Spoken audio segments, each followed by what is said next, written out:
guys who wrote Sunday, Monday, happy day, and this Give us any chance. also wrote. killing me softly with his song. Lori Lieberman was the first to release the song in 1972. Her story is she was inspired from going to a Don McLean concert at the Troubadour Theater in Los Angeles. She heard American Pie, but it was his song Empty Chairs that left an impression.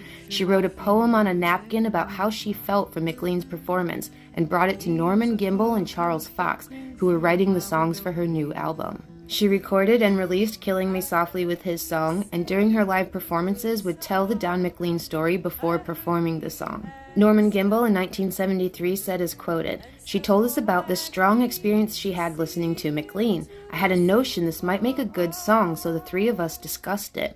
We talked it over several times, just as we did with the rest of the numbers we wrote for the album, and we all felt it had possibilities." Some drama. Lori and Norman had become romantically involved at some point, and later he and Charles Fox sued her to prevent her from being able to record Killing Me Softly and downplayed her contribution to the song. She is not credited on the song. In 2010, Charles Fox said in an interview her claim was a bit of an urban legend. He said Norman Gimbel, the song's lyricist, had a songbook of ideas that had the title Killing Me Softly with his blues, but they felt the blues line was a little too old-fashioned for 1972. Norman thought on it and came up with the his song lyric.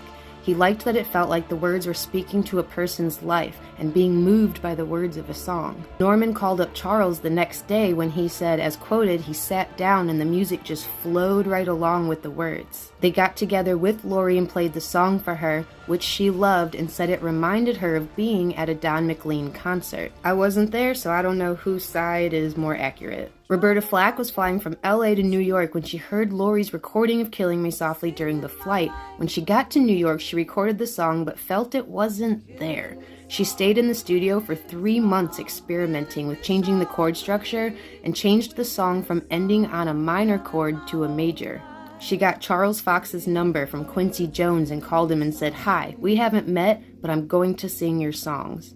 She took Killing Me Softly with his song to #1 for 5 weeks in 1973, the longest a song stayed in the top position that year. Then there was the Fugees. They had worldwide success with their version reaching #1 in the US and the UK. They wanted to change the lyrics to focus on poverty and drug abuse in inner cities, but the song's writers said no. To push album sales, they didn't release the song as a single in the US, which worked because the score sold over 6 million copies, and Killing Me Softly is not the only hit on that album. Thanks for watching. Follow my page to stay in touch. Cheers. Singing my